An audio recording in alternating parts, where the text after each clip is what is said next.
Welcome to Living the Smarter Science of Slim, where we provide a scientifically proven lifestyle for long-term health and fat loss by eating more and exercising less, but smarter. Eat smarter, exercise smarter, live better. I am so ready for that.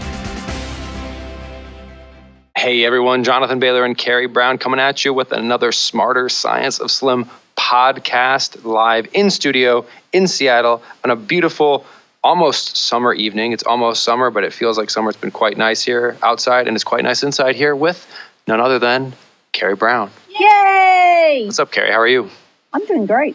Carrie, you're going to be doing even better when you hear about the first subject of this week's podcast, because it is an area that there's nutrition labels, there's avoidance of exercise, and then there is... I am an expert on both of those subjects. And then there is sanity on the road. Oh. On the road again. My favorite topic ever, road trips. So, Carrie, tell us a little bit about ways we can stay sane on the go. It's easy if you prepare. Okay. A little bit of preparation goes an awfully long way. Where do you want me to start? Just give us some tips. If I'm going on a road trip tomorrow, what am I prepping tonight? You're going to go to the store, and unless you have these things in your cupboard already, you're going to buy water, you're going to buy beef jerky, you're going to buy sardines, and you're going to buy, what I buy is romaine lettuce and cucumber. Mm-hmm. And you're going to buy, there's one thing I forget. Oh, eggs. Yeah. Yeah, eggs. And so my menu for a road trip, because I always road trip on my own, so it actually has to be something that I can grab without someone having to pass it to me. So my SANE road trip menu is beef jerky. Make sure you get the least sugar, most protein, sardines, hard-boiled eggs, and lettuce and cucumber, and then water. Or when I start out every day, I'll make a big old flask of green tea or peppermint tea, and I'll take that with me. I love it. That is definitely, I would put all of those on my trip as well. And a few other suggestions people may enjoy: powdered vegetables. It's going to sound a little bit weird. You can find some in the SANE store, but they're whole foods. It's just like the typical ones are things like spirulina and wheatgrass, but also just things like spinach. You can buy powdered, dehydrated spinach. It does not taste good, but if you're on the road, if you're on a plane and you want to take in some non-starchy vegetables, it's a pretty good alternative. Always talk about Quest bars. Certainly, we're always about whole foods when possible, but if you've got to eat a bar, Quest bars are the sanest ones we've found. Also, homemade frozen meals. Here's what I mean by this.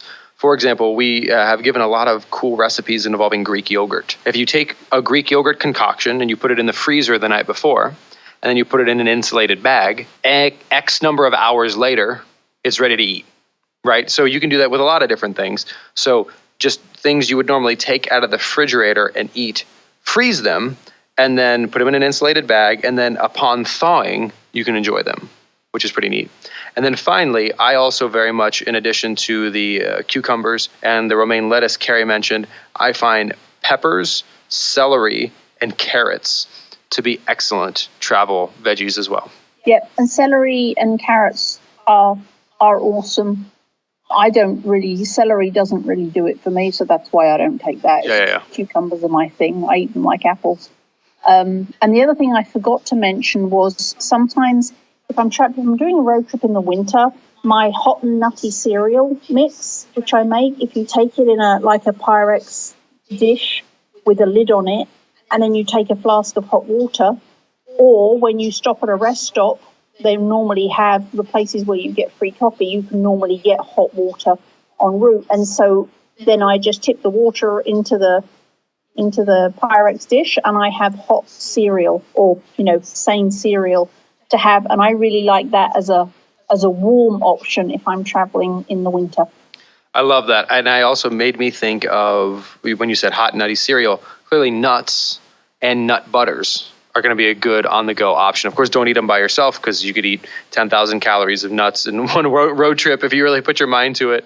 And I think it's easy when especially if you're driving It's easy to lose track of how much you've eaten, especially if you get bored on the road. Absolutely. So nuts, I would recommend putting them in, not just having a big bag, but putting them into smaller Ziploc bags, so you know when you've eaten a portion and you know that, okay, now I need to stop and I don't need to eat another bag for a little while. So put them in portion-sized bags instead of having a big bag, because you'll probably find the whole bag will go if you just have the big bag to dip into. Absolutely. It's funny how the ability of our brain to detect satiety can sometimes, we just have to be aware of it. Similar to the story Carrie just mentioned, so my lovely wife, Angela, is a huge fan of Greek yogurt. She's also an accountant. And so right now it is very, very busy for them. When this podcast airs, it'll be way past April 15th, but we're recording this on April 2nd. So she's working 100-hour weeks. When she comes home, she's just like famished and she's stressed out. And she was eating like so much Greek. We didn't actually realize it, but I shop at Costco and I was buying 6. So they have, it's a dual pack. There's 2 32-ounce containers in a pack. And I was buying 6 of those a week. And I'm eating something other than Greek yogurt right now. I used to be a big Greek yogurt fan. I still like it, but I've just been experimenting with other things. So my dear wife was eating 12. I'm going to try to do the math here while we're on this. So 12 times 30. She was eating 12 32-ounce containers of Greek yogurt per week, which breaks down to about... That's 24 pounds. I know. I mean, that's what and it was... And the funny thing is that what we did now is we took just like a container that holds 2 cups. And she just puts it in that container. And what she finds is that when she finishes it, she feels fine. She feels great. It's just the idea of like, if you have that bottomless bowl, for a lot of us, especially, we were raised like you have to clean your plate.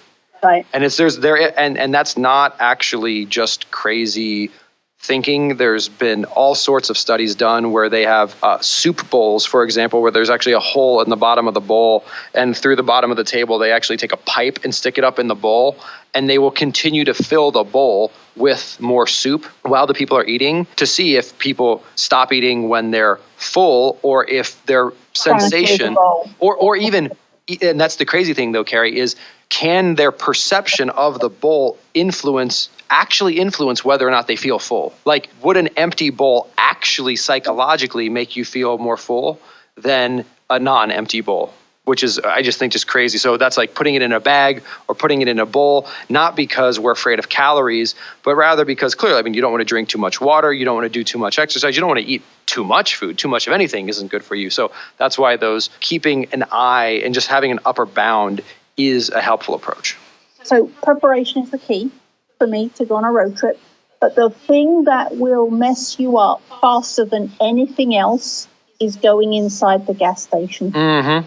So I have a rule. I'm very, very clear about what gas stations are for and what I do in them, and what rest stops are for and what I do in those. And I'm very well, that's clear. probably pretty good to have those rules in general. Right, but I always make sure I stop at the rest stop and pee before I need gas, so that when I'm in a gas station, I just gas up and I do not go in to use the restrooms in the gas station, because if you are walking through the store between the gas pump and the bathroom, everything other than the beef jerky is completely insane. Oh, yeah. And if you emotionally connect road trips with regular snack food, candy, chips, that kind of stuff, you are not going to make it to the bathroom and back without buying something. So I'm really clear that rest stops are for using the bathroom and gas stations are for gassing up, but you don't go in the building. You use your credit card in the machine outside, and then you get back in the car and you drive away. And I'm really clear I'm very, very definite about stopping in rest stops and only stopping at gas stations to get gas, because if you go in that building, it's all over. So my mom used to tell me, and this is very, very profound advice, she would say, Jonathan, avoid the occasion of sin. So just do not put yourself in the context where the temptation is going to be there. So that's a great, I love that suggestion, Carrie. And I would, aside from the beef jerky, I'd say there's one other thing. If you really, like, if you're starving and just you're going to pass out on the road and crash your car if you don't eat something, there are those little 50-cent or $1 packets of nuts. Like those little, generally they're Planters or something like that. those are a respectable option as well. That's why you prepare. Yeah, exactly.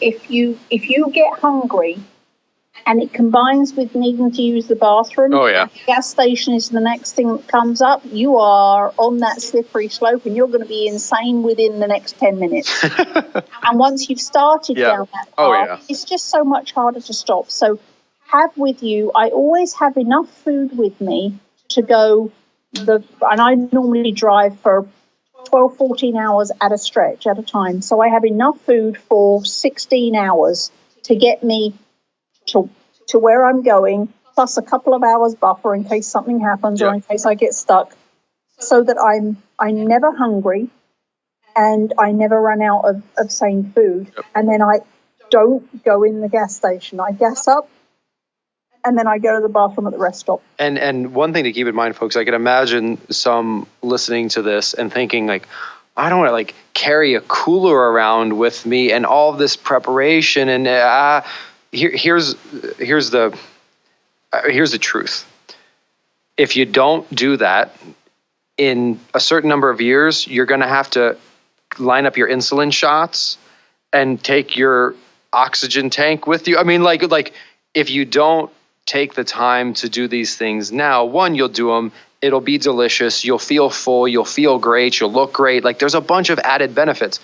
If you don't do it now, later, you're going to have to do a bunch of prep work just to feel terrible. Like, and so it's just so much. It's so worth it. It's so worth it. But I think once you've, and it may seem overwhelming the first time. Mm-hmm. Once you've done a road trip like this once, it's easy the next time. I love it. It's just easy. And and I kind of have a kit that is my travel kit, and it's got everything I need, and I just fill it up with food and on off I go. And the other thing is that, as I said, I always road trip on my own, and I drive 12 to 15 hours straight on my own. And eating sane food, I tell you, I am powered by beef jerky. I never get tired. Yep.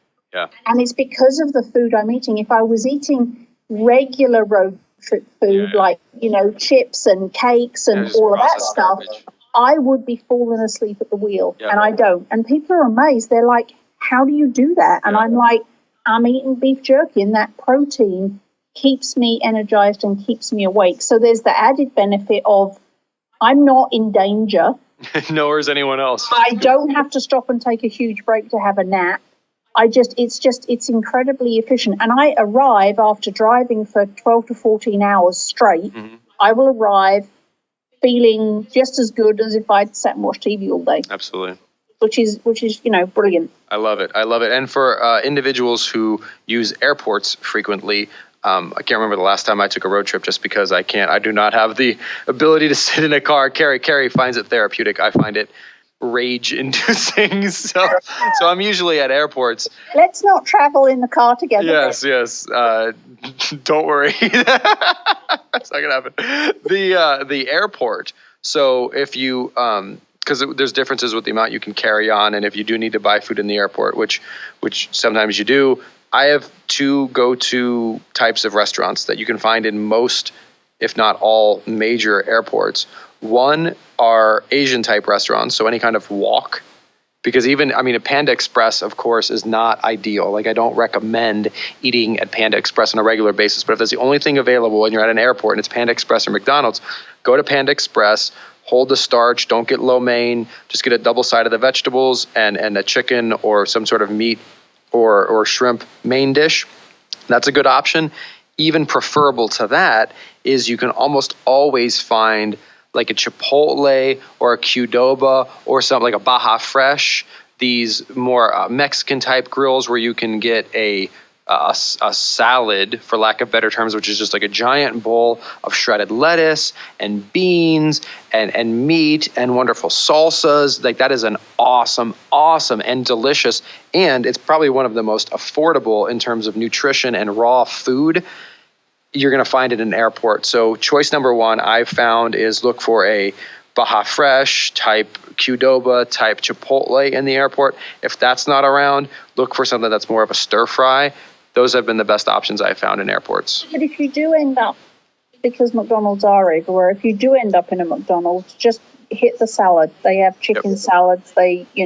The problem I find with going into a McDonald's is it's just very easy for your brain to get sucked into Big Mac. And so again, if you don't put yourself in that environment, you're not going to be insane. And for me, again, my two staples when I'm at the airport is beef jerky and Quest bars. Mm-hmm. I never leave without Quest bars because you never know. When you're traveling by plane, you never know when you're going to get stranded. You never know if you're going to get on the plane and then sit on the tarmac for 3 hours, or the plane is cancelled, or whatever. You don't want to let yourself get hungry, because when you get hungry is when the insanity passes by. You can't not eat it. Exactly. No, that is absolutely brilliant. Yeah. Avoid the occasion of sin, and also avoid putting yourself in a physiological state where just anything, I just need something. Absolutely. And yes, eating beef jerky and protein bars all day is not ideal, but it's still better if you're in that situation to do that than go down the route of insanity. Because once you start, and I'm sure there's lots of people out there like me, is that once you start, that chemical does something to your brain, and then it becomes increasingly harder to get back onto not eating that stuff. I swear there's drugs in it that make it addictive. Well, there's a reason Pringles says once you pop, you can't stop. They're very open about it. It is not as if you eat one potato chip, it's like, oh, I'm good. No, eating one potato chip actually makes you want 2 potato chips, actually makes you want 3 potato chips, right? So for me, I can't stop. So therefore, it's very important for me to have my couple of bags of beef jerky, which you can in the US anyway. You can get beef jerky just about every single airport. You can find it everywhere. And then I take Quest bars from home with me, and that gets me through whatever until, then I get off the plane and I go find some salad.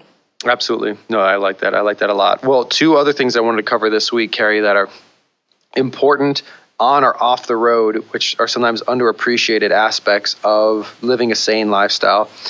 The first is water. Very, very, very important. Getting sufficient water / green tea. Not only is it just good for you, it helps flush toxins out of your body, but physiologically it absolutely helps your body to burn fat more effectively. And that is a clinical fact. Drinking more water literally enables your body to burn fat more effectively. So that's useful, not only from a health perspective, but also a fat loss perspective. But possibly the single most ignored and neglected portion of leading a sane lifestyle is sleep. Getting enough sleep. When we do not get enough sleep, it does so many things. In addition to us just being tired, in the Smarter Science Slim, we talk about the key hormones. There's many more, but insulin and leptin. There's also another one called cortisol. When you don't sleep enough, those hormones just become like you basically catch case of leptin resistance. Like leptin can't do what it needs to do in telling your body that you're full and you're not hungry and you're satisfied. So by not sleeping, you are literally setting yourself up for insanity. You're in some ways, we just said, avoid the occasion of sin. If you're not getting at least 6 hours of sleep a night, we should really be aiming for more like 8. It's like you're trying to run a race with a freaking weight tied to your back. Like, please do not, and don't especially do the following. Do not compromise on sleep so that you can do more cardiovascular exercise. So a lot of people do that. They're like, I'm going to wake up at 4 o'clock in the morning and go for a jog. Exercise. And that is by not sleeping, one, you're depriving your body of the opportunity to recover. Then you're actually damaging it more. So it's like a 1-2 punch. Not only did the body, so imagine it's like a battery, right? And you're asleep and your body didn't go to 100%, it just went to 80. So you start your day at 80% and then you go do traditional exercise, not smarter exercise, and that drops you to 60. So this healthy activity prevented you from not only, you're not at 100, you're at 60% because you didn't get to 100% from sleeping, and you actually lost another 20% from doing an inefficient and inappropriate form of exercise. So please, please, please do all that you can to make sure you're getting that high quality sleep. It is so underappreciated and important. And not only the physical toll, but also the mental toll. is if you don't get enough sleep on a consistent basis, I mean, you can actually go mad. Absolutely. I mean, seriously, your brain can start doing really crazy things, depression, and I mean, all sorts of things.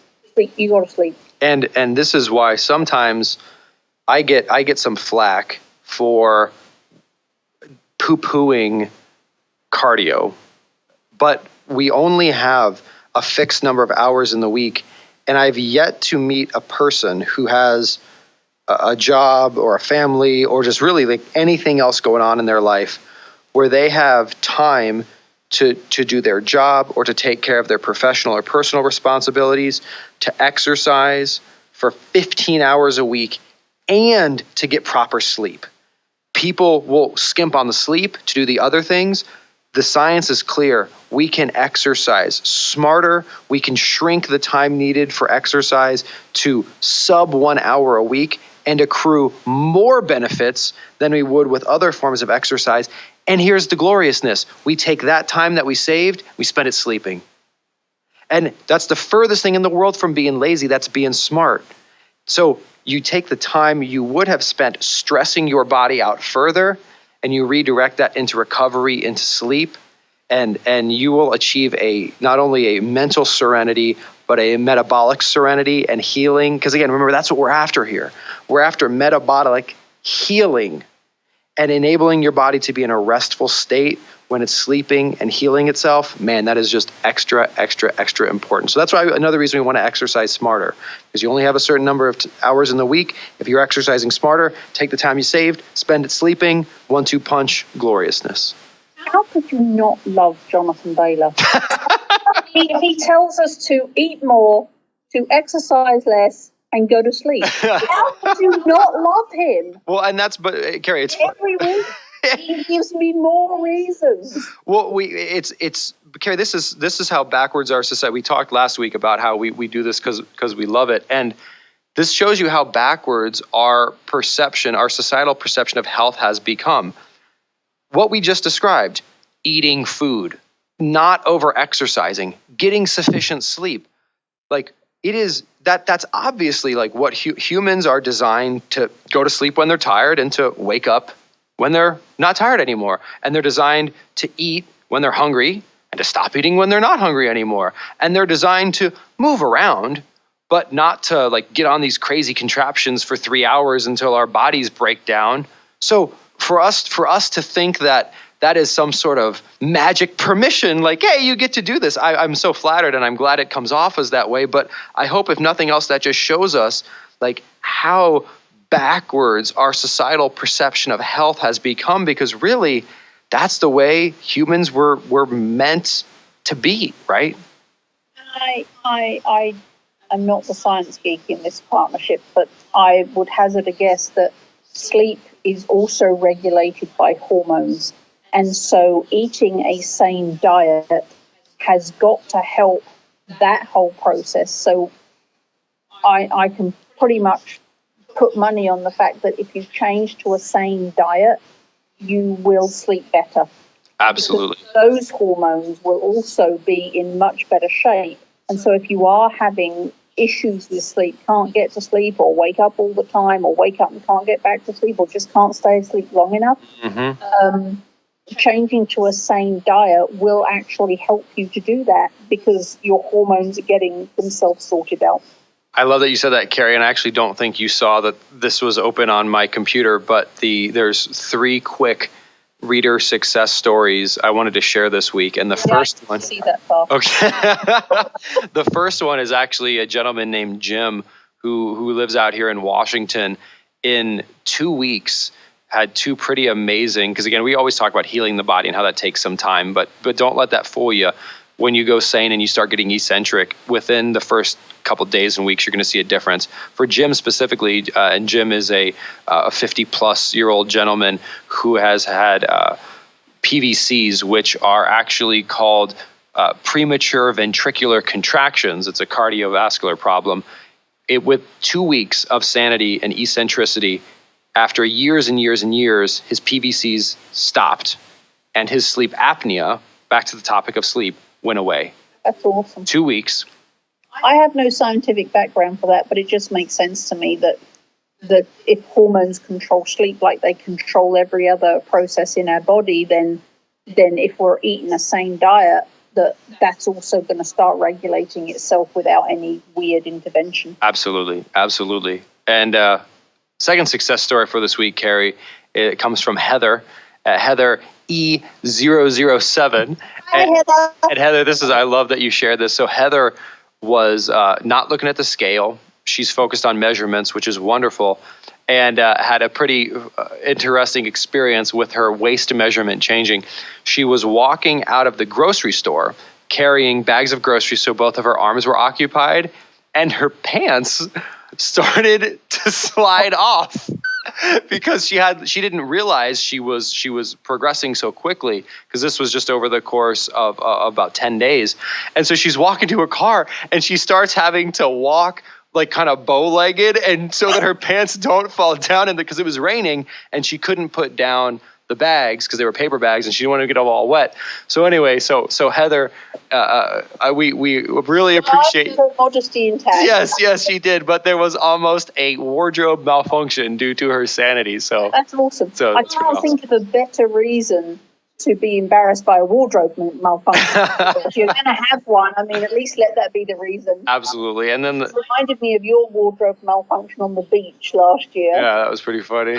I had a similar experience where I didn't realize that my waist had shrunk, and it had, and I had my old swimsuit on. And my wife and I went to a resort in Mexico, and we got to the ocean, and I got my swimsuit on. It's all tied up, ready to go, and I'm sprinting, and I run into the water. The wave hits me. Oh, there goes my swimsuit in the other direction. So I stayed submerged in the water and just very calmly got my swimsuit, and it was all good. So got to be careful. The joys of sanity. Yeah. We're going to have a wardrobe. We're going to have elastic waistband pants are going to become back in fashion. We should have a page for sane wardrobe malfunction stories. Absolutely. Well, and just the final success story for this week, I wanted to share Robert Stinnett's wonderful success story. Actually, his story is going to be featured in my next book because it is just so fabulous. Robert is one of in an elite club, a club that I love every time someone else joins, and that's individuals who have experienced 100+ pound weight loss. And of course, right, again, we're not about weight loss, but if you weigh 400 pounds and you lose 100 pounds, that means you're burning fat, right? You're doing it the same way. So Robert has lost in 10 months, went into the triple-digit weight loss, and did so without being hungry, did so without needing to exercise eccentrically, felt great throughout it. You can read his story up on the smarterscienceofslim.com. Just search for Robert Stinnett. And Robert, just wanted to congratulate you because, and this, I'm sharing this story a bit late because we always hear these stories, but then people end up struggling and going back. Robert has lost the weight, is keeping it off, and is not struggling or exercising for 6 hours a day or going to a ranch and mortgaging his whole life to do it. He has as much time as ever, more energy than ever, and is down triple digits. So congratulations, Robert. That's awesome. And that, lovely people, is why Jonathan and I do what we do. We love it. And we hope you love it too. And we love sharing the evening with you as always. And we're eating more, we're exercising less, and we're doing it smarter. Can't wait to chat next week. Yeah. Wait, don't stop listening yet. If you like the podcast and if there's other ways we can help you, please join us in the Smarter Science of Slim support group, which is freely available at the Smarter Science of Slim website, smarterscienceofslim.com. There you'll find all kinds of free recipes and success stories and just all kinds of fun stuff like how to help your kids go sane and just great community content. And just one last thing before you go, if you wouldn't mind heading over to iTunes and up onto Amazon.com and leaving us a review, and then going over to Facebook and liking us, we would hugely appreciate it.